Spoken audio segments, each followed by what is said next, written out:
ভব মহাদাবাগ্নি নির্বাপনম শ্রেয় কৈরব চন্দ্রিকা বিতরণম বিদ্যাবধূ জীবনম আনন্দম বুধি বর্ধনম প্রতিপদম পূর্ণামৃত বাস্বাদনম সর্বাত্ম স্নপনম পরম বিজয়তে শ্রীকৃষ্ণ সংকীর্তনম। কলিপাবন অবতার শ্রী শ্রীকৃষ্ণ চৈতন্য মহাপ্রভুর অবতরণের একটি অন্যতম কারণ বিশ্ব মানবকে ব্রজপ্রেম দান করে ধন্য বা কৃতার্থ করা। গতদিন আমরা এই অবধি ছিলাম, মহাপ্রভু যে প্রেম দিয়েছেন এটা হরিনামের মাধ্যমে প্রাপ্তি হবে, কিন্তু এই প্রেম জিনিসটা কি, এটা কিসের দ্বারা আবদ্ধ এবং এই প্রেম প্রাপ্তির মূল লক্ষ্য কি? এর মূল লক্ষ্য হচ্ছে রাধাদাস্য। তো এখানে মহাপ্রভু নিজেই বলেছেন, এই যে এখানে 8টি শ্লোক রয়েছে শিক্ষাষ্টকের, মহাপ্রভু এই শ্লোকগুলি নিজ মুখে উচ্চারণ করেছেন। এর ব্যাখ্যায় মহাজন বলছেন, মহাপ্রভু হচ্ছেন কলি পাবন অবতার। কলিযুগবাসী সমস্ত জীবগণকে কৃষ্ণ প্রেম দান করবার নিমিত্তে, ব্রজ প্রেমে উদ্ভাসিত করার নিমিত্তে এই পৃথিবীতে অবতরণ করেছেন। তিনি বিশ্ব মানবকে, বলতে পারেন মানব কেন, প্রত্যেকটা জীবেই তো ভগবানের অংশ, তারা কি প্রেম পাবে না? বলছে না, তারা পাবে না। মানুষের মধ্যেও সবাই প্রেম পাবে না, যদিও বা মহাপ্রভু কাউকে বিচার করেননি। হরিনামের ক্ষেত্রে কাউকে বিচার করা হয়নি, যোগ্য অযোগ্য বিচার করা হয়নি, কিন্তু কেউ যদি নিতে না চায় সে পাবে কি? যখন আমি নিতে যাব তখন আমি পাবো, এখানে কোনো বিচার হবে না। কেউ ছোট কিনা, বড় কিনা, নারী কিনা, পুরুষ কিনা, কোন জাতি, কোন বর্ণ, এসব বিচার হবে না। কিন্তু যে নিতে চায় না সে কি করে পাবে? আর প্রাণীরা তো প্রেম বুঝবে না, মানুষই তো বুঝে না। সুতরাং বিশ্ব মানবী ব্রজপ্রেম প্রাপ্তি করার একমাত্র যোগ্য। মানুষ ব্যতীত প্রেম পাওয়া যায় না, এখানেই মানব জীবনের সার্থকতা। কিন্তু আমরা এই প্রেম লাভের জন্য অধিকারীও নই, বা ওই প্রেম পাওয়ার ইচ্ছেও আমাদের নেই, যে কারণে আমরা সেই প্রেম পাওয়ার পথে অনেক দূরে আছি। নিজ গুরু কার্য তোমার প্রেম আস্বাদন, আনুষঙ্গে প্রেমময় কইলে ত্রিভুবন। মূলত মহাপ্রভু এই পৃথিবীতে প্রকটিত হয়েছেন প্রেমকে আস্বাদন করার জন্য, প্রেম দেওয়ার জন্য নয়। ওই যে স্বয়ং উনি উনার প্রেমে, উনাকে দেখে উনি নিজেই মোহিত হয়ে গেছেন, আমি এত সুন্দর কেন। এবং ব্রজ গোপিনীগণ ওনাকে ভালোবেসে কি পান, কি আস্বাদন করেন, এইসব জানার জন্যই কৈছন রাধা প্রেমা, কৈছন মধুরিমা, কৈছন ভাবেতিহ ভোর, তিনবাঞ্ছা পুরাইতে গোলক হতে গোলকের নাথ এলেন ধরাতে। তো ইনি এই 3 বাঞ্ছা পূর্ণ করার জন্য এসছেন, প্রেম দিতে আসেননি। কিন্তু নিজে আস্বাদন করতে গিয়ে ওনার স্বভাবসিদ্ধ কারণে উনি জগৎকে প্রেমে ভাসিয়েছেন। অর্থাৎ এটা বিশিষ্ট জনের বৈশিষ্ট্য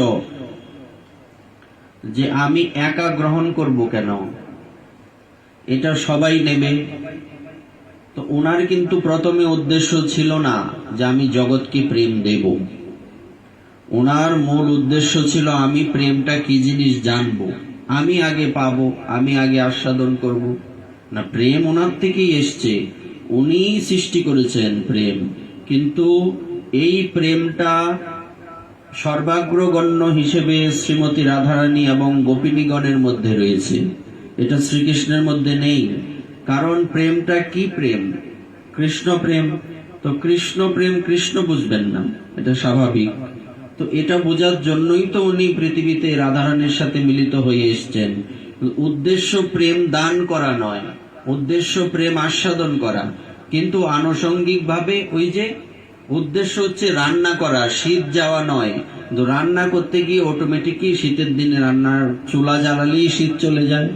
উদ্দেশ্য কি শীত যাওয়া? রান্না করা। উদ্দেশ্য হচ্ছে প্রেম নিজে আস্বাদন করা, কিন্তু নিজে আস্বাদন করতে এসে ওনার স্বভাব সিদ্ধ কারণে এবং স্বাভাবিকভাবেই এই প্রেম জগৎবাসী পেয়ে গেছে। এটা হচ্ছে মূল বিষয়। আবার এটা বললে আমরা বুঝবো, নিজ গুরু কার্য, নিজ মানে নিজের, গুরু মানে গোপন, নিজের গোপন কার্য তোমার প্রেম আস্বাদন। প্রেম আস্বাদনের জন্য উনি এসছেন, এটা গোপন কার্য। আনুষঙ্গে, একটা হচ্ছে আনুষঙ্গিক কারণ, একটা হচ্ছে প্রধান কারণ, একটা মুখ্য কারণ, একটা গৌণ কারণ। মুখ্য কারণ কি প্রেম আস্বাদন করা, কিন্তু আনুষঙ্গিক ভাবে, গৌণ ভাবে, ইনডাইরেক্টলি এই প্রেম জগৎবাসী পেয়ে গেছে। আনুষঙ্গে প্রেমময় কইলে ত্রিভুবন, এটা আনুষঙ্গিক ভাবে পেয়ে গেছে। মানে কথাটা এইরকম যে কথায় বলে না যে একজনের ভালো করতে গিয়ে দেখা গেল অন্যেরও ভালো হয়ে গেল। উদ্দেশ্য অন্যের ভালো করা নয়। তো উদ্দেশ্য এমনটা নয়, তার মানে এখানে কি বোঝানো হচ্ছে? মহাপ্রভু কি স্বার্থপর? বলছে না, ইনি তো আগেই তো বলা হয়েছে ওনার স্বভাব সিদ্ধ কারণে, ওনার ভগবত্তার কারণে, ওনার মহিমার কারণেই তো আমরা প্রেম পেয়েছি। এটা তো আর এইরকম নয় যে মানুষের মস্তিষ্ক, মানুষ নিজের ভালোর জন্য অন্যের ভালো না চাইলেও এটা হয়ে গেছে, কিন্তু ভগবানের বেলায় এটা হবে না। কারণ উনি তো জানেন যে আমি প্রেম আস্বাদন করলে জগৎবাসী পেয়ে যাবে। কিন্তু মূল উদ্দেশ্য, আর এটা হচ্ছে একটা মুখ্য উদ্দেশ্য, একটা হচ্ছে গৌণ উদ্দেশ্য। উদ্দেশ্য দুটোই ছিল, কিন্তু প্রধান উদ্দেশ্য কি ছিল? নিজে আস্বাদন করা। আর নিজে প্রেম আস্বাদন না করলে, ওই যে আপনি আচরি ধর্ম জীবকে শেখায়, নিজে আচরণ না করলে জীব শিখবে কি? কার থেকে শিখবে? যে কর্ম করে না,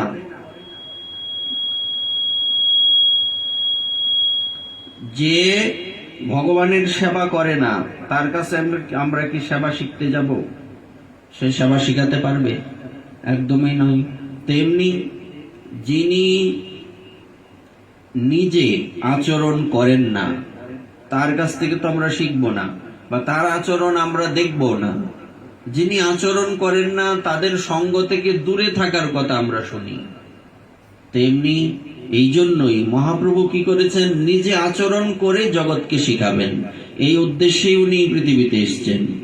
এই জন্য আনুষঙ্গে প্রেমময় কইলে ত্রিভুবন, এই দুই কার্যেই তিনি প্রকটকাল অবধি বিব্রত ছিলেন। নদিয়ায় সংকীর্তন প্রচারে যত্রতত্র নাম প্রেম দান, পার্ষদগণের প্রতি আদেশ, যাহা তাহা প্রেমফল দেহ যারে তারে, যেখানে সেখানে যারে তারে দিয়ে দাও। সন্ন্যাসের পর দাক্ষিণাত্য পরিভ্রমণে ও ব্রজে আগমনে ভারতের সর্বত্রই প্রেম প্রদান করেন। উনি শুধু এই বঙ্গদেশেই প্রেম দান করেননি, পুরো ভারত ভূমিতে প্রেম দান করেছেন। এবং প্রেম দান করতে গিয়ে আমাদের এই বর্তমান বাংলাদেশেও উনি এসেছেন। এমনকি ঝাড়িখণ্ড পথে সিংহ, ব্যাঘ্রাদি বন্য জন্তু সমূহকে, বৃক্ষলতাদিকে পর্যন্ত প্রেম দানে ধন্য করলেন। যখন উনি ঝাড়িখণ্ডের বনপথ দিয়ে বৃন্দাবন যাচ্ছিলেন, যদি কেউ পরিক্রমায় যায়, যে নবদ্বীপ থেকে বৃন্দাবন বা নবদ্বীপ থেকে পুরী পরিক্রমা হয়, তখন ওই ঝাড়িখণ্ডের বনের পথ পড়বে। এখন বনের পরিমাণ কমে গেছে, তখন বন বিশেষ ছিল, এখনো বাঘ সিংহ পাওয়া যায়, তো তখন তো আরো বেশি ছিল। তখন মহাপ্রভু ওখানে, ওনার সাথে একজন মাত্র ব্রাহ্মণ ছিলেন, উনি ছিলেন। আর যখন ওই রাস্তা দিয়ে উনি যাচ্ছিলেন, তখন ওনার স্পর্শে সেখানে বনের জন্তু সমূহ সবাই মহাপ্রভুর স্পর্শে, মহাপ্রভুর দর্শনে প্রেম লাভ করেছিলেন। অবশেষে 18 বর্ষ নীলাচলে অবস্থান করে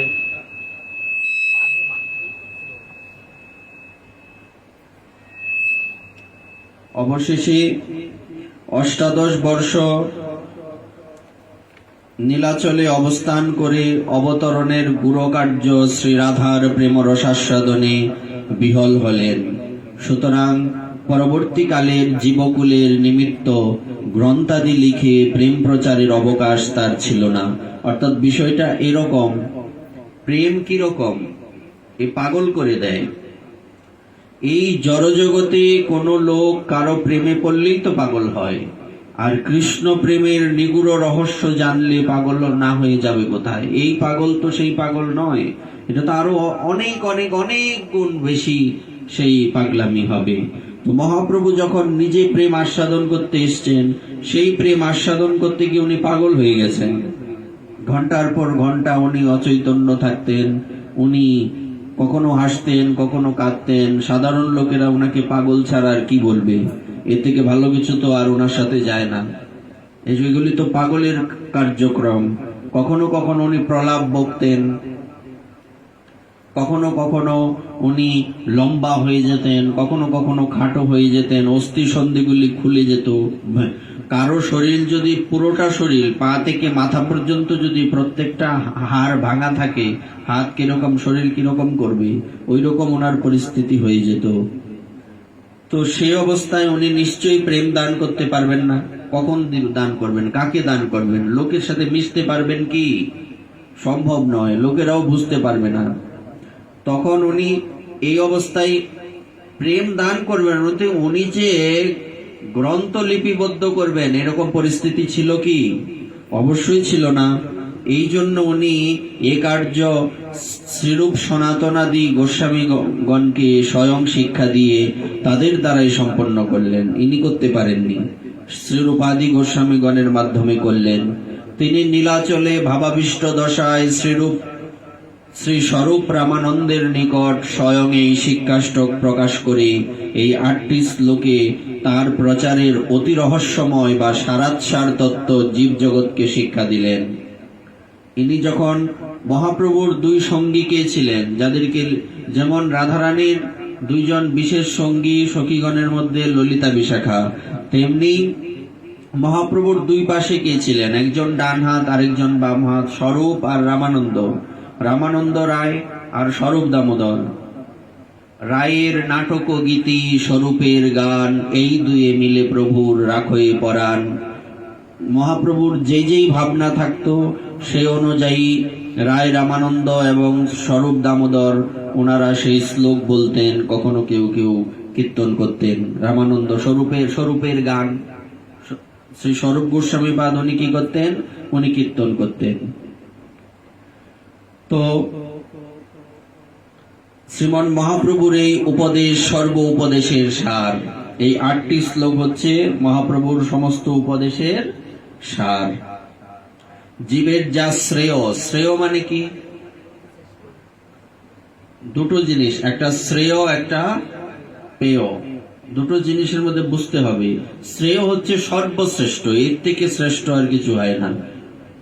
যা কাম্য, যা লক্ষ্য, যা শান্তির, যা তৃপ্তির, তাই তিনি এই 8টি শ্লোকরূপ রত্নের মালা গেথে বিশ্বজীবের কণ্ঠে পরিয়ে দিয়েছেন।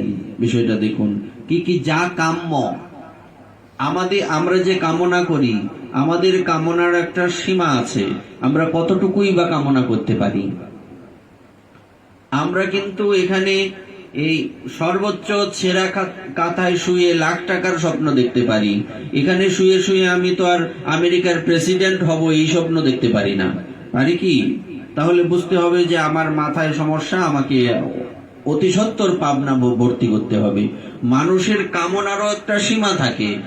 আমি তো এখন এখানে বসে বসে বা শুয়ে শুয়ে যে কোনো অবস্থায় আমি চিন্তা করতে পারি না আমি একদিন সারা পৃথিবীর রাজা হব। এটা কি সম্ভব? আমরা এই কামনা করতে পারবো? আমাদের কামনারও একটা সীমা থাকে, এর বেশি আমরা কামনা করতে পারবো না। যা কাম্য, যা লক্ষ্য, লক্ষ্য আমাদের থাকে, কিন্তু একজন ব্যক্তি কয়টা লক্ষ্য পূর্ণ করতে পারবেন? কয়টা লক্ষ্যই বা উনি পূর্ণ করতে সক্ষম হবেন, বা সেই লক্ষ্যের দিকে অবিচলিত আস্থা রেখে সেদিকে যেতে পারবেন? এই লক্ষ্যেরও একটা সীমা আছে, যা শান্তির, যা তৃপ্তির। তাই তিনি এই 8টি শ্লোক রূপ রত্নের মালা গেঁথে বিশ্বজীবের কণ্ঠে পরিয়ে দিয়েছেন। এই 8টি শ্লোকের মাধ্যমে উনি, এই 8টি শ্লোকের মধ্যে উনি যা দিয়ে গেছেন, এই আমাদের কাম্য আর পৃথিবীতে কিছু থাকতেই পারে না। এই পৃথিবীতে তো নাই, এমনকি ভক্তি জীবনেও আর থাকতে পারে না, এর বাইরে আর কিছু হতেই পারে না। শ্রীল কৃষ্ণদাস কবিরাজ গোস্বামীপাদ শ্রী শ্রী চৈতন্য চরিতামৃত অন্তলীলায় 20 পরিচ্ছেদে বা চৈতন্য চরিতামৃতের শেষে এই শিক্ষাষ্টকটি সন্নিবিষ্ট করেছেন। প্রথম শ্লোকে প্রভু বলেছেন, চেত দর্পণ মার্জনম, যা চিত্তরূপ দর্পণের মার্জনকারী। বিষয়টা আগে দেখতে হবে। চিত্তরূপ, চিত্তকে কি বলা হয়েছে? হৃদয়টা আমাদের কি একটা কিসের মতো? দর্পণ মানে আয়না। একটা আয়নার মতো হচ্ছে আমাদের চিত্তটা। একটা আয়নার মধ্যে যদি কোনো ময়লা পড়ে যায়, সেটা দিয়ে চেহারা ভালো দেখা যায় কি? ময়লার পরিমাণ যদি বেশি হয় তো এটা যে আয়না সেটাই তো বোঝা যায় না, এটাই তো। তো আর ময়লার পরিমাণ কম থাকলেও চেহারাটা কি বিকৃত আসবে না? স্পষ্ট দেখা যাবে কি? দেখা যাবে না। এই চোখে চশমা লাগালেও হবে না, ভালো দৃষ্টি থাকলেও হবে না। সমস্যাটা আয়নার, চশমারও নয়, চোখেরও নয়। তো আমাদের চিত্তটা হচ্ছে আয়নার মতো। আয়নার মধ্যে কোনো ময়লা পড়লে সেটাকে কি করতে হবে? পরিষ্কার করতে হবে। সেই পরিষ্কার কে করতে পারবেন? একমাত্র হরিনাম করতে পারবেন। চিত্ত দর্পণের মার্জনকারী, সংসার মহাদাবানলের নির্বাপক। সংসারের মধ্যে, আচ্ছা, কোনো বনের মধ্যে যদি হঠাৎ করে দাবানল লেগে যায়, সেই দাবানল কি মুহূর্তের মধ্যে নেবানো সম্ভব? এমনকি এমনও দাবানল হয়, দাবানলের যে পরিধি সেটা যদি অনেক বেশি হয়, অধিক যদি হয়, তাহলে দিনের পর দিন নয়, মাসের পর মাস, বছরের পর বছর জ্বলতে থাকে দাবানল। বছরের পর বছর জ্বলতে থাকে, পুরো বনকে বন পরিষ্কার হয়ে যায়, পুড়ে ছাই হয়ে যায়। তো সেই দাবানলেই যদি কোনোভাবেই নিবানো সম্ভব, এমনকি হেলিকপ্টার দিয়ে এই জল সিঞ্চন করেও সেই দাবানল নেবানো যায় না। সেটা নিভবে যদি সেখানে যথেষ্ট বৃষ্টি হয়। কিন্তু দুঃখজনক বিষয় হচ্ছে, যেসব জায়গায় দাবানল লাগে সেই জায়গার মধ্যে বৃষ্টি হয় না বছরে। এমনও জায়গা আছে বছরে 1-2 দিন বৃষ্টি হয় কিনা সন্দেহ। এবার চিন্তা করুন তো, এই আগুন নেভানো তো সম্ভব নয়। সেটা যদি ভগবান কোনোদিন কৃপা করেন এবং অতিরিক্ত অনেক যদি কেউ চেষ্টা করে যায়, দমকল বাহিনী, দুনিয়ার দমকল বাহিনী নিয়ে লাগিয়ে দেয়, তবে যদি কিছু হয়, তাও বেশিরভাগ সময় 99% হয় না বললেই চলে, জ্বলতেই থাকে, অটোমেটিক্যালি প্রাকৃতিক ভাবে নিভে। তো যদি এমনটাই হয়, তাহলে আমাদের এই যে সংসারের মধ্যে আমরা এই দাবানলের মধ্যে জ্বলছি, এটা কিভাবে নিবানো সম্ভব? যেটা আমার দৃশ্যমান আগুন, এটা না আমি যে কোনো ভাবে, বর্তমানে আধুনিক সিস্টেম বাংলাদেশে আসেনি এখনো পর্যন্ত। এই দমকল কর্মীদের ঝুঁকি নিয়ে অনেক কাছে যেতে হয় আগুনের, কিন্তু এমনও দেশ আছে যেখানে রোবটের মাধ্যমে আগুন নেভানো হয়, সেখানে মানুষ এত কাছে যেতে হয় না। বাংলাদেশে রিক্সে অতিরিক্ত ঝুঁকি নিতে গিয়ে অনেক দমকল কর্মীর মৃত্যু হয়, কিন্তু অন্যান্য দেশে এটা হয় না, কারণ ওখানে সিস্টেম খুব অন্যরকম, অত্যাধুনিক সিস্টেম, ডিজিটাল সিস্টেম হয়ে গেছে। কিন্তু বাংলাদেশের দুর্নীতির কারণে এসব সিস্টেম এখনো কাছে আসেনি। অরিজিনাল নর্মাল আমরা খেতেই পাই না। আর যেখানে প্রত্যেকটা বিশিষ্ট ব্যক্তিদের লক্ষ্য কি থাকে? যারা পদে বসে আছে নিজের পকেট কি করে ভর্তি করবে, আবার ক্ষমতায় আসতে পারি কিনা, কখন নামিয়ে দেই বলা যায় না, আগে আমার পকেট ভর্তি করি, তারপরে থাকলে থাকবে, না থাকলে নাই। আর যেটাও সরকার থেকে নির্ধারণ করা হয় এটাও তো 5-7 জায়গায় খেতে খেতে খেতে খেতে চলে আসে। এরকম শেষ পর্যন্ত দেখা যায় যে 10 ভাগের 1 ভাগও জনসাধারণের সেবায় লাগে না। তো এইটা আলাদা বিষয়। তো ওই দাবানলেই যদি না নেভে, তো আমাদের ভেতরে যে দাবানল জ্বলছে যেটা দেখাই যায় না, দেখা যায় কি, ওটা কি করে নিবানো সম্ভব? ওটাও নেবাতে পারে হরিনাম, যদি আমরা হরিনামের আশ্রয়টা যথাযথ নিতে পারি। সংসার মহাদাবানলের নির্বাপক। এজন্য আমরা গুরু অষ্টকে কি বলি? সংসার দাবা নলির লোক ত্রাণায় কারুণ্য ঘনাঘনোত্তম। এই কৃপাটা কার মাধ্যমে আসে? হরিনাম তো আপনার মধ্যে এমনি চলে আসবে না। আপনি এমনি যদি কারো আশ্রয়ে না থেকে হরিনাম করেন, করতেই পারবেন, কিন্তু এই হরিনাম প্রেম দান করবে না, করতে পারবে না। দেখবেন কখনো বলা হয়, যেমন তন্ত্রের কিছু মন্ত্র আছে যেগুলি আপনি নিজে নিজে পড়লে ওইটা কবিরাজি হবে না, আপনাকে কারো কাছ থেকে শিখতে হবে। এরকম হয় কিনা? দেখবেন লোকে বলে যে এই বইয়ে তো সব লেখাই আছে, তুই এটা করলে কাজে আসবে না, ওইটাও গুরুর থেকে শিখতে হয়। আছে কিনা এরকম মন্ত্রতন্ত্র হয়? তো তেমনি আপনার যে হরিনাম, এই নাম তো অ্যাভেলেবেল। আমাদের জন্য হরিনাম কি একদম সবার মুখে মুখে ঘরে ঘরে আছে, কিন্তু এই হরিনাম ক্রিয়া করবে না যদি সাধুগুরু চরণে আশ্রয় না হয়, কোনোদিনই সম্ভব নয়। এই জন্য সংসার দাবা নলির লোক, এটা আর কেউ পারবে না। তারপর কি আছে? মঙ্গলরূপ কুসুম বিকাশের চন্দ্রিকা। মঙ্গলরূপ কুসুম মানে পুষ্প, পুষ্প যে বিকাশ হয়, সেই মঙ্গলরূপ কুসুম বিকাশের চন্দ্রিকা, যা বিদ্যাবধূর প্রাণ স্বরূপ, যা আনন্দ সিন্ধুকে বর্ধিত করে, আনন্দের সমুদ্রকে যা বর্ধিত করে, বাড়ায়, যার প্রতি পদেই পূর্ণামৃতের আস্বাদন। প্রতি পদেই, পদে পদে কি হয়? আপনি যত হাঁটতে থাকবেন এই পথে, প্রতি পদে পদে আপনার পূর্ণ অমৃতের আস্বাদন দান করবে, যা সর্বাত্ম স্নপনকারী, অর্থাৎ নিখিল ইন্দ্রিয়, মন, বুদ্ধি ও শুদ্ধ আত্মা পর্যন্ত সকলের পরাতৃপ্তি বিধায়ক, সকলকে পরিতৃপ্ত করতে পারে। সেই শ্রীকৃষ্ণ নাম সংকীর্তন সর্বোৎকর্ষে বিরাজ করছেন। এই নামের মধ্যেই ভগবান থাকেন কিনা? নামের মধ্যেই ভগবান থাকেন, আর এই নামের দ্বারাই তাকে পাওয়া যায়। শ্রীমন মহাপ্রভু যে নাম সংকীর্তনের মাধ্যমে বিশ্বে প্রেম প্রচার করেছেন, তা প্রেম প্রাপ্তির এমনি এক অবিবেচারী মহাসাধন, যে নিরপরাধ চিত্তে নাম গ্রহণের সঙ্গে সঙ্গেই প্রেমের প্রকাশ হয়ে থাকে।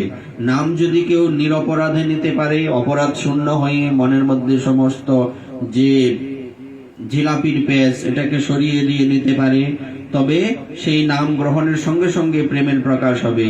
শ্রীমৎ সনাতন গোস্বামীপাদ বৃহৎ ভাগবতামৃতে লিখেছেন, নাম সংকীর্তনম প্রোক্তম কৃষ্ণস্য প্রেম সম্পদি বলিষ্ঠম সাধনম শ্রেষ্ঠম পরমাকর্ষ মন্ত্রবৎ তদেব মন্যতে ভক্তি ফলম তদ্রসি কৈর্জনৈ ভগবৎ প্রেম সম্পত্তৌ সদৈবা ব্যবিচারত। অর্থাৎ নাম সংকীর্তনেই শ্রীকৃষ্ণ প্রেম সম্পদ লাভের অন্তরঙ্গ অতি বলিষ্ঠ সাধনা। আগেই বলেছি, মহাপ্রভু নিয়ে এসছেন কৃষ্ণ প্রেম, কিন্তু এটা প্রাপ্তি হবে কিসের দ্বারা?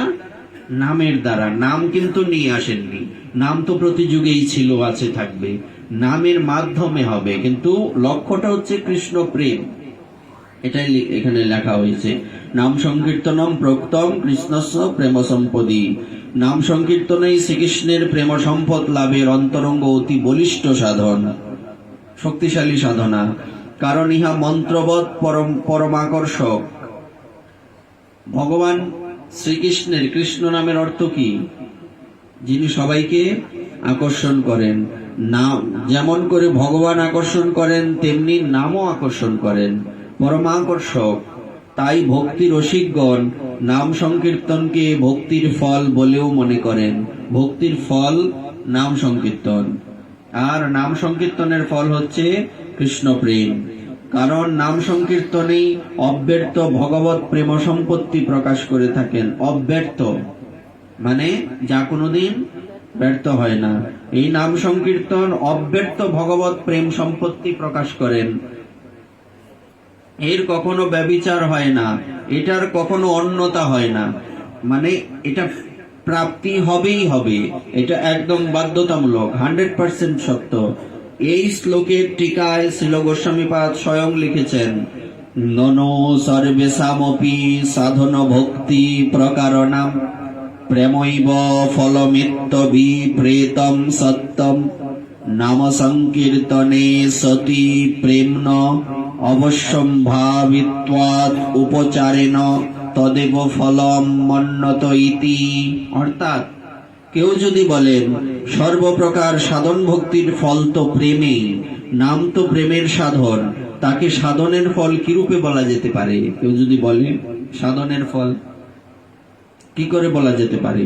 তদুত্তরে বলা হচ্ছে, সত্যই নাম সংকীর্তন অব্যর্থ রূপে সেই প্রেম সম্পত্তি উৎপাদন করে থাকেন। অর্থাৎ নাম সংকীর্তনে প্রেমোদয়ের অবশ্যম্ভাবিত্ব হেতু নাম সংকীর্তনকে ভক্তির ফল বলে উপাচার করা হয়েছে। উপাচার মানে দ্রব্য, দ্রব্য।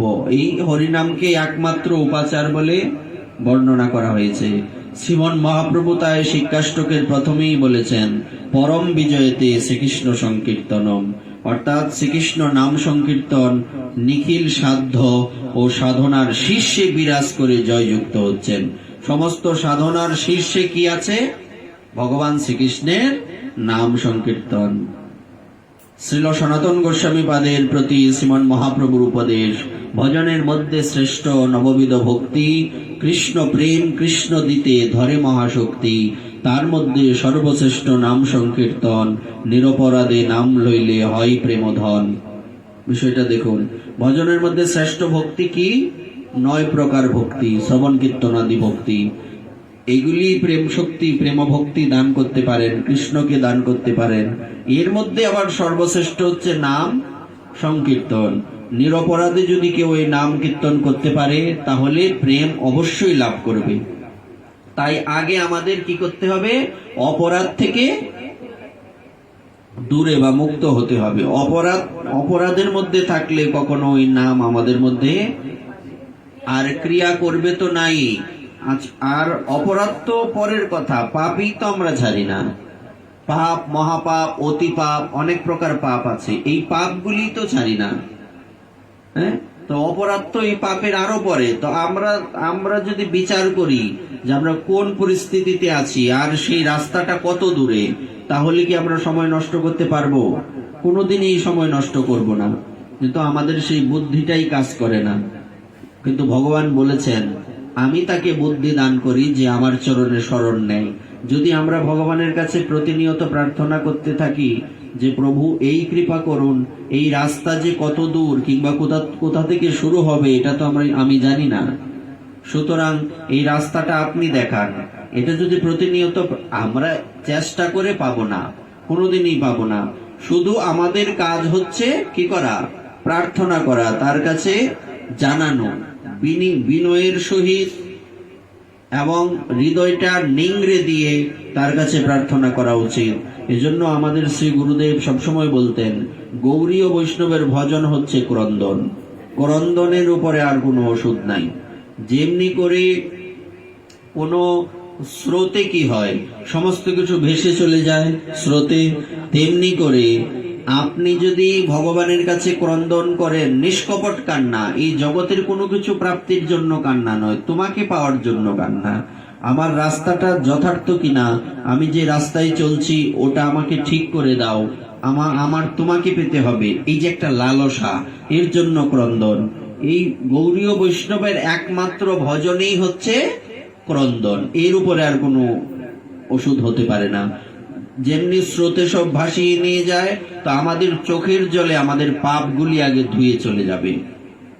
যখন পাপগুলি ধুয়ে চলে যাবে তারপরে আমরা অপরাধ থেকে মুক্ত হওয়ার রাস্তাটা খুঁজে পাবো, তার আগে তো নয়। আগে তো অপরাধ শূন্য হতে হবে। অপরাধ শূন্য হওয়ার আগে পাপ ছাড়তে হবে। আমি নিজে নানা রকম পাপ করি, সারাদিন মিথ্যা কথা বলা, তারপরে প্রাণী হত্যা করা, অমুক তমুক, পাপের কোনো সীমা পরিসীমা নেই। তাহলে আমি অপরাধের থেকে কখন মুক্তি লাভ করব? অপরাধ তো পাপের আরো ঊর্ধ্বে। তাই আগে আমাদের পাপ ছাড়তে হবে, তারপর অপরাধ শূন্য হয়ে লহ কৃষ্ণ নাম। আর দুটো যদি যুগপৎ একসাথে চলতে থাকে তারও ভালো হয়। অপরাধও ছাড়বো, পাপও ছাড়বো, ওই পাপগুলিকেও ত্যাগ করব, অপরাধ থেকেও মুক্ত হব। এই জন্য বলছেন নিরপরাধে নাম লইলে হয় প্রেমধন, দেশ কালাদি পরিচ্ছেদ রহিত, অধিকার অনধিকার বিবর্জিত, পরমামৃতময় শ্রীকৃষ্ণ নাম সংকীর্তন, সাধকের সাধন অবস্থার, সিদ্ধের সিদ্ধ অবস্থার সর্বপ্রকার উৎকর্ষে আবিষ্কার করে জয়যুক্ত হচ্ছেন। দেখুন, এই হরিনাম এমন একটা বস্তু যা কিনা কি বলছে, দেশ কালাদি পরিচ্ছেদ রহিত। আপনি কোন পোশাকে আছেন দেখার বিষয় নয়, কোন দেশে আছেন দেখার বিষয় নয়, কোন সময়ে আছেন কোনো দেখার বিষয় নয়। দেশকাল নিয়ম নাই, সর্বসিদ্ধি হয়, আছে কিনা? আপনি কোন দেশে আছেন, কোন পরিচ্ছেদে আছেন, ওই যে সুখ মে রহ দুঃখ মে রহ, কিংবা বলা হয়ে থাকে যে जिसी देश में जिसी बेश में পরিবেশ মে রহ, যে কোনো দেশে যে কোনো বেশে যে কোনো পরিবেশে থাকো, তুমি ভগবানের নামকে ভুলে যাবে না। তোমার অন্যান্য লক্ষ্য কঠিন হতে পারে, কিন্তু এটা তো সহজ লক্ষ্য। কেন? আমি কাজ করতে করতেও নাম করতে পারি। ওই যে কি শয়নে কি ভুজনে নিশি জাগরণে, হ্যাঁ, ভুজনে শয়নে চলতে ফিরতে সব সময় হরিনাম করতে হবে। আর এই হরিনাম এমন একটা সাধনা যা আপনি পবিত্র থাকেন কিংবা অপবিত্র থাকেন, আপনি এই হরিনামের চিন্তা করতে হবে না আমি তো এখন অপবিত্র, আমি কি হরিনাম করতে পারবো। এই বিচারটা একমাত্র একটা সিঙ্গেল বস্তু আছে যার যেখানে হিসাব করা হবে না। আপনি পবিত্র থাকবেন, স্নান করবেন না স্নান না করবেন তাতে কিচ্ছু এসে যায় না, হরিনাম করতে থাকবেন। আপনি পাপ করতে করতেও হরিনাম করতে থাকবেন। বলছে এটা কেমন কথা? বলছে হ্যাঁ, যেটা কেমন হলো? তাহলে আমি পাপও করছি হরিনামও করছি, ওই হরিনামটা আপনার পাপটাকে সরিয়ে দেবে। হরিনাম আপনাকে পাপ করতে দেবে না, বিবেকটাকে জাগিয়ে তুলবে। ওই যে আপনি তো ভগবানের চরণে শরণ নিয়েছেন, তো এমন কি হবে আপনি হরিনাম করবেন, কৃষ্ণ কৃষ্ণ বলে কোনো প্রাণী হত্যা করবেন? বিষয়টা এরকম বোঝাচ্ছে কিনা?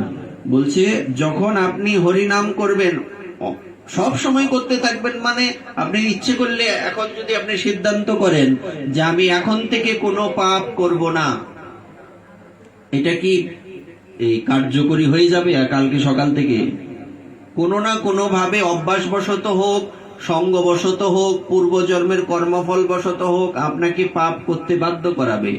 সঙ্গ আপনাকে ছাড়বে না। কি আপনি পেঁয়াজ খেলে মুখ থেকে রসমলাইয়ের গন্ধ বেরোবে না, পেঁয়াজের গন্ধই বেরোবে। সুতরাং আপনাকে সঙ্গ, নানা রকম সমস্যা আপনাকে পাপ করাবে, করাবে কিনা? এই জন্য কি করতে হবে?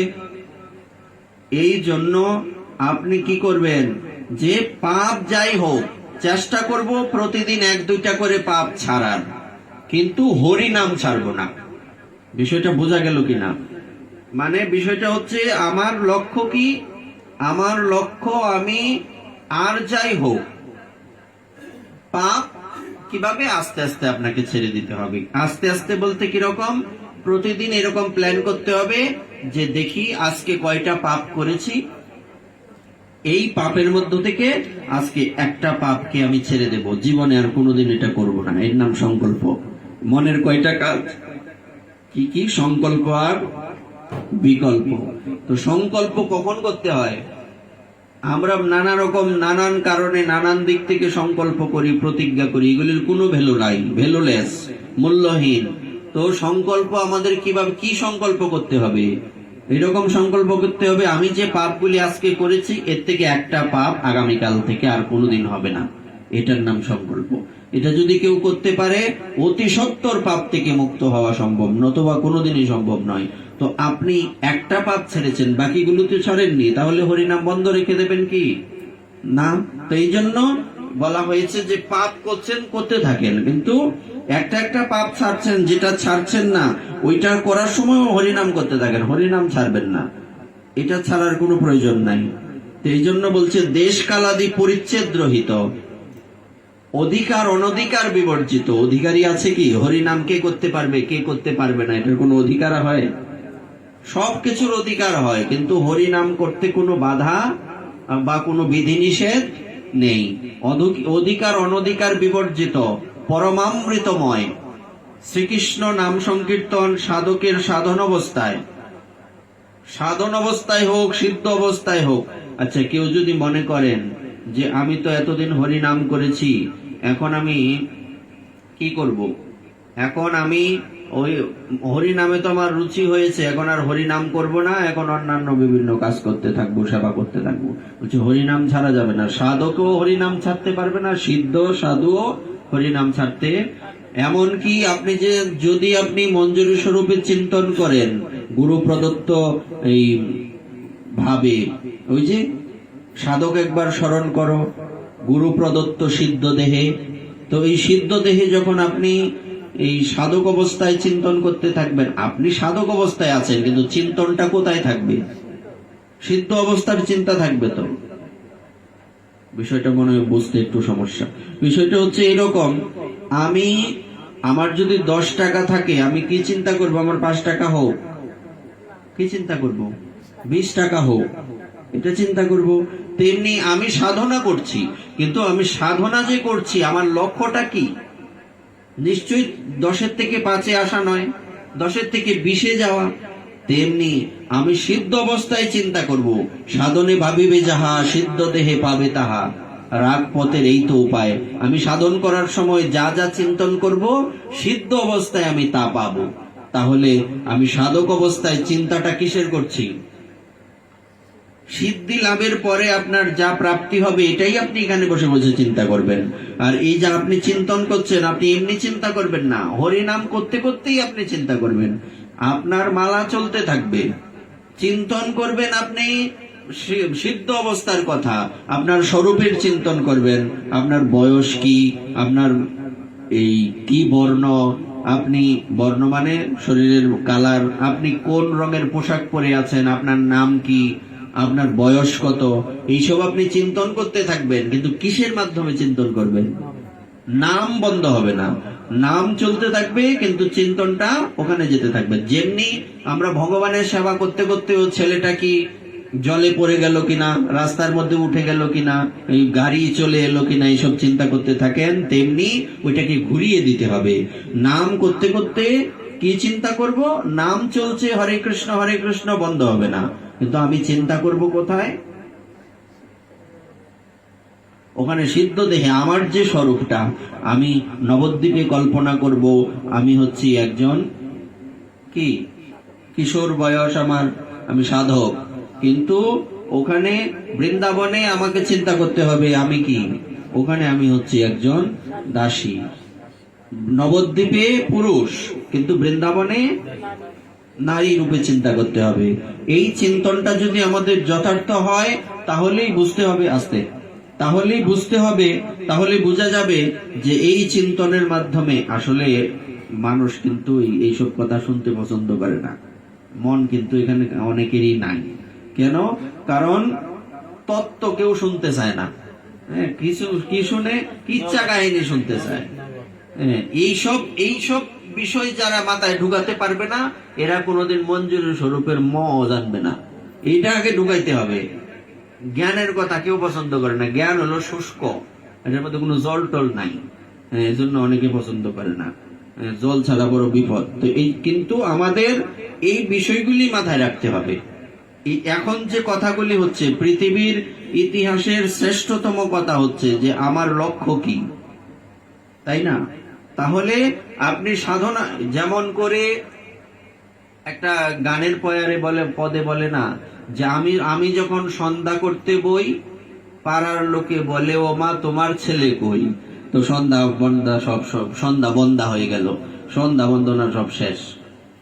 ছেলের কথা ভাবতে ভাবতে তোমার কথা ভুলে রই, গুরু তোমায় ভজন করার সময় পাইলাম কই। আসল কথা হচ্ছে আপনি কি করতে বসছেন? জব করতে বসছেন, চিন্তাটা কোথায় হচ্ছে? আপনার সন্তানের কথা ভাবছেন, ওইটাকেই ঘুরিয়ে দিতে হবে। বোঝা যায় বিষয়টা? এখন ক্লিয়ার হয়ে যাওয়ার কথা। মানে আমি যখন ধ্যান করছি তখন ভাবছি আমার স্বামীর কথা, আমার স্ত্রীর কথা, আমার প্রেমিক বা প্রেমিকার কথা, কিংবা আমার ব্যবসা চাকরির কথা ইত্যাদি। কিন্তু ওই সময়টা আমি কি চিন্তা করব? ওইটাকে সরিয়ে দিয়ে। এখন প্রশ্ন করবেন, ওইটাকে সরিয়ে দেওয়া অত্যন্ত কঠিন। চোখ বন্ধ করলেই, বরং চোখ খোলা রাখলে আন কথা, মানে ভালো কথা স্মরণে। চোখ বন্ধ করলেই খারাপ কথা চিন্তা আসে, হয় এরকম অনেকে বলে। তো এইটার ওষুধ কি? এইটার ওষুধ হচ্ছে পুনঃ পুনঃ অভ্যাস। কি করব? আমি যে আসনে বসেছি, আমি যে হরিনাম করছি, আমার যে চিন্তনটা, আমাকে প্রথম চিন্তা করতে হবে, দেখি তো একটা মিনিট সময় অন্য কথা চিন্তা ছাড়া ভগবানের কথা চিন্তা করতে পারি কিনা। বেশি করার দরকার নাই, প্রথমে কত মিনিট? 1 মিনিট। মনটা বারবার এখান থেকে অন্য কোথাও চলে যাবে, এটাই মনের বৈশিষ্ট্য, স্বভাব। তো ওখান থেকে টেনে এনে আমার এখানে বসাতে হবে। তাহলে কি, আমি যাই চিন্তা করি আমার কি করতে হবে? হরিনাম ছাড়া যাবে না। তো ওই সময়টা চিন্তা করতে হবে, অভ্যাসটা কি করতে হবে? যে দেখি 1 মিনিট সময় আমি অন্য কিছু চিন্তা ছাড়া থাকতে পারি কিনা, আমার গোবিন্দের চিন্তা আসে কিনা। তাহলে দেখবেন তারপরে এই 1 মিনিট 2 মিনিট হবে, তারপর 3 মিনিট হবে, এইভাবে অভ্যাস করতে হবে। এই সিস্টেম কোনোদিন করেছেন আপনারা? তারপরে কি করে আপনার মন স্থির হবে? কোনোদিন স্থির হবে না, অসম্ভব। কারণ অভ্যাস ছাড়া, কারণ আমরা কিন্তু একদিনে এই পর্যন্ত আসিনি, আমরা বহু বহু জন্মের পাপের ফলে এই নরকের মধ্যে আসছি। পৃথিবী তো একটা নরক। তো এখানে তো আপনি একদিনে এক মুহূর্তে কিছুই করতে পারবেন না, আপনার 1 মিনিট থেকে শুরু করতে হবে। কালকে থেকে এরকম প্ল্যান করেন, দেখেন হবে যে 1 মিনিট। প্রথমে কি করব? আমি 1 মিনিটের জন্য দেখি মনটাকে গোবিন্দের চরণে লাগাতে পারি। চোখ বন্ধ করার দরকার নাই, সামনে হরিনাম লেখা থাকুক, বা কোনো চিত্রপট থাকুক, বা গুরুদেবের চিত্রপট থাকুক, যে কিছু থাকুক, বৃন্দা দেবী থাকুক, আপনি তাকাই থাকবেন ওখানে। ওই সময়ে ওখানেই তাকিয়ে থাকতে হবে, আপনি অন্য কোথাও তাকানোর দরকার নেই, চোখ বন্ধ করারও দরকার নাই। আমি যে চিত্রপটটা সামনে নিলাম, ওই চিত্রপটের দিকে তাকিয়ে আমি জপ করতে থাকবো। লক্ষ্য কিন্তু এটা, আমার চোখ বন্ধ করার দরকার নাই। চোখ বন্ধ করলে বিপদ, কারণ চোখ বন্ধ একমাত্র সাধুদের সম্ভব। এই নাইলে চোখ বন্ধ করলে কোনোদিন মনে করবেন যে আপনি ধ্যান করতেছেন না, আপনি আজাইরা চিন্তা আইতাছে মনে। চোখ খোলা রাখবেন, চোখ খোলা রাখবেন। চোখটা কোথায় থাকবে? আপনি গুরুদেবের চিত্রপট সামনে নিয়ে বসেন, বা বৃন্দা দেবী তো থাকবেই।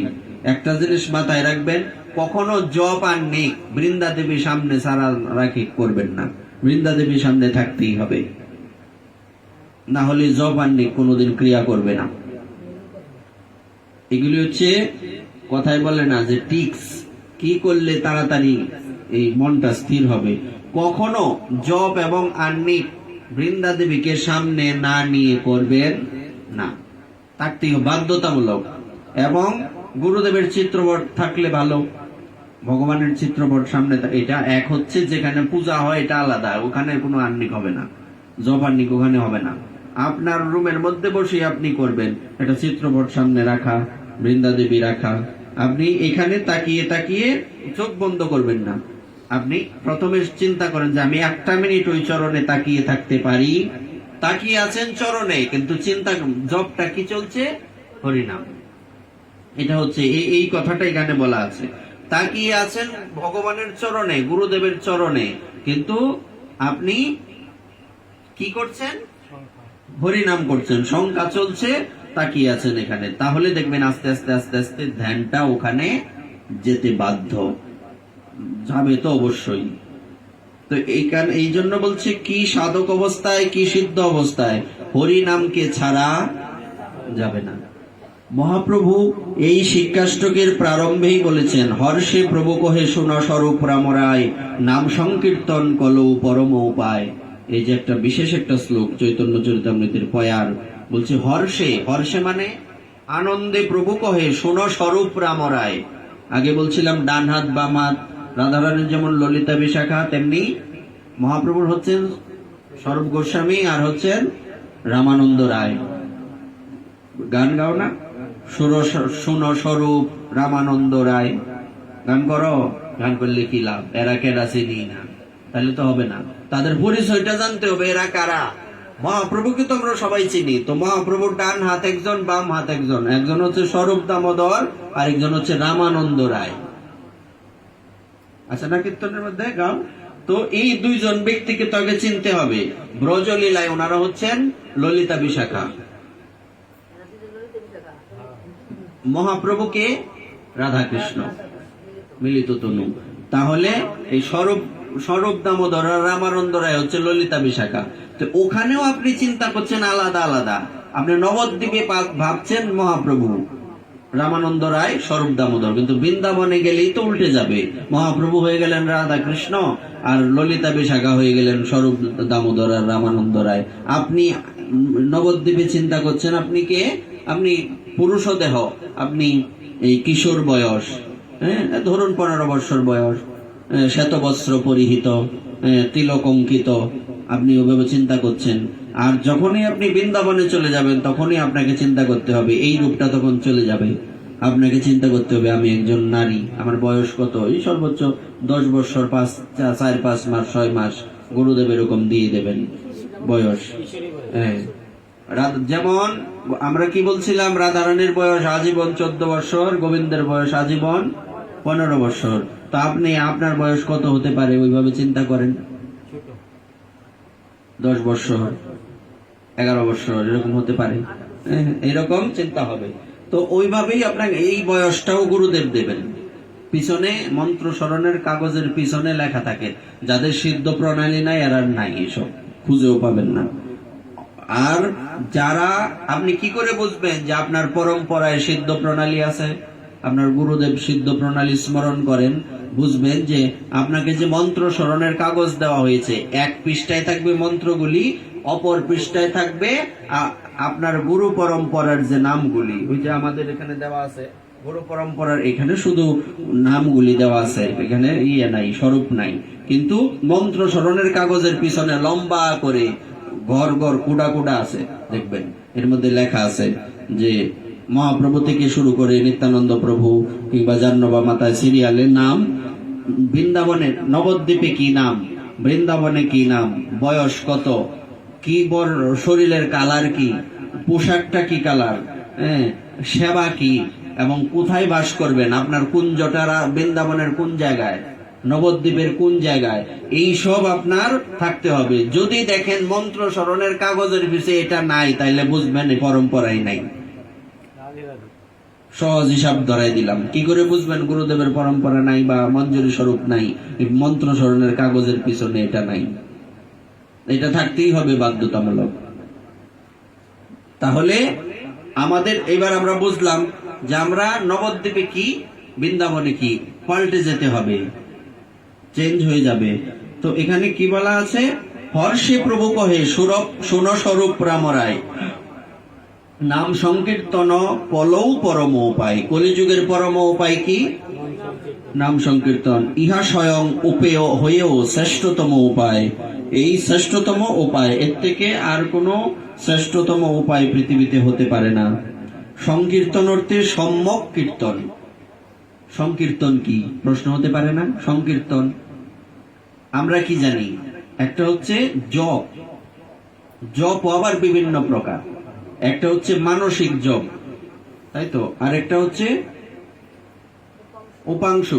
এটা কি মানে একটু শব্দ হচ্ছে, এটা কানে কানে নিজেরটা নিজে শোনা যায়। আর একটা হচ্ছে আরেকটু জোরে, উচ্চ স্বরে।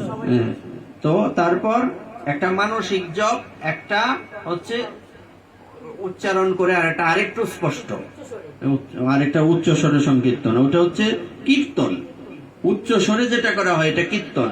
আর যখন অনেককে নিয়ে সবাই মিলে হরিনাম করা হয়, এটা হচ্ছে সংকীর্তন। সংকীর্তন মানে সম্যক কীর্তন। এর দু প্রকার অর্থ। অনেকে মিলিত হয়ে শ্রী খুল করতাল সহযোগে উচ্চ কীর্তনকে সংকীর্তন বলা হয়। যেটা আমরা আগে বললাম, কৃষ্ণ বর্ণম তৃষা কৃষ্ণম ইত্যাদি শ্লোকের টিকায় শ্রীজীব গোস্বামীপাদ লিখেছেন, সংকীর্তনম বহুবি মিলিত্বা শ্রীকৃষ্ণ গান সুখম ক্রমসন্দর্ভে। শ্রীজীব আরো বলেছেন, এই নাম কীর্তন উচ্চস্বরেই বিশেষ প্রশস্ত। এই নাম কীর্তন সবচেয়ে শ্রেষ্ঠ কিভাবে? উচ্চস্বরে। শ্রীনাম সংকীর্তন শ্রীনাম কীর্তনঞ্চদমুচ্চৈরেব প্রশস্তম। শ্রীশিল গোস্বামীপাদ প্রমাণের সঙ্গে যুক্তিটিও দেখিয়েছেন। তে চ প্রাণীমাত্রা নামিব পরম পকর্তার কিমুত শেষাম যতোক্তম নারসিংহে শ্রী প্রহ্লাদেন তে সন্ত সর্বভূতানাম নিরুপাধিক বান্ধবা ইয়ে নৃসিংহ ভগবান নাম গায়ন্তুচ্চৈর্মুদান্বিতা। ভক্তি সন্দর্ভে অর্থাৎ যারা উচ্চস্বরে নাম কীর্তন করেন তারা নিজের হিতের সঙ্গে সঙ্গে প্রাণী মাত্রেরও পরমহিত সাধন করে থাকেন। অর্থাৎ জপিলেছে সে কৃষ্ণ নাম আপনে সে তরে, উচ্চ সংকীর্তনে পর উপকার করে। আপনি জপলে কি নিজের উপকার, আর উচ্চ সংকীর্তন করলে যারা হরি নাম করে না তাদের কানেও তো ঢুকছে, তো পর উপকার হলো কিনা। শ্রী নৃসিংহ পুরাণে শ্রী প্রহ্লাদ মহাশয় নৃসিংহ স্তুতি প্রসঙ্গে বলেছেন, হে ভগবান, যে মহৎগণ উচ্চস্বরে পরমানন্দে তোমার নাম কীর্তন করেন তারা সর্বজীবের নিরুপাদি বান্ধব বলে জানতে হবে। যারা জুড়ে হরিনাম করেন, এই হরিনামে চতুর্দিকে সবাই সেই হরিনাম শুনতে পায়, যারা করেন তারা হচ্ছেন প্রাণী মাত্রেরই সকলের পরম বান্ধব, পরম বন্ধু। আমরা তো বন্ধু খুঁজি, তো বন্ধুকে আপনাকে কি করতে হবে? আপনাকে প্রতিদিন একটা মাথায় রাখতে হবে, আমি তো জপ করবই, কিন্তু কিছুটা সময় আমি সংকীর্তন করব, যারা আশেপাশে হরি নাম করে না তারাও যাতে শুনতে পায়। আমি এরকমও দেখেছি, একজন ভক্ত উনি প্রতিদিন করতাল হাতে নিয়ে এই এরিয়াটা একটু হেঁটে আসেন হরিনাম করতে করতে, হরে কৃষ্ণ হরে কৃষ্ণ, তো যারা হরিনাম করেন না তারাও শুনতে পাচ্ছে। তো এইরকম করলে এটা একটা মহৎ একটা উদ্যোগ। শ্রী উচ্চ সংকীর্তনের মহিমায় ছিল হরিদাস ঠাকুরের উক্তি, জপিলে সে কৃষ্ণ নাম, এটা তো আগে বলেই ফেলেছি, জপিলে সে কৃষ্ণ নাম আপনি শীতরে উচ্চ সংকীর্তনে পর উপকার করে। অতএব উচ্চ করি সংকীর্তন করিলে শতগুণ ফল হয় সর্বশাস্ত্রে বলে। জিহ্বা পাইয়াও নরবিনে সর্বপ্রাণী না পারে বলিতে কৃষ্ণ নাম হেন ধ্বনি। অনেকেরই জিহ্বা আছে, পশু পাখির জিহ্বা নেই, তারা কি হরিনাম করতে পারে? কিন্তু আমরা জিহ্বা পেয়েছি, আমরা হরিনাম করতে পারি। এখানেই মানব জীবনের স্পেশালিটি। ব্যর্থ জন্মা ইহারা নিস্তরে যাহা হইতে, বল দেখি কোন দোষ সে কর্ম করিতে। কেহ আপনারে মাত্র করয়ে পোষণ, কেহ বা পোষণ করে সহস্রেক জন। দুইতে কে বড় ভাবি বুঝহ আপনে, এই অভিপ্রায় গুণ উচ্চ সংকীর্তনে। তো এখানে মহাপ্রভু এই কথা বলেছেন, উচ্চ সংকীর্তনের কি মহিমা। তাহলে লক্ষ্যটা কি? আমাদের কি করতে হবে? আমরা মনে মনে জপ করব, আবার উচ্চ সংকীর্তনও করব। এর পরবর্তী অংশ আমরা আগামীকাল আস্বাদন করব। শ্রী গুরু নিতাই গৌর সীতানাথ প্রেমানন্দে হরি হরি বল। জয় জয় শ্রী রাধে।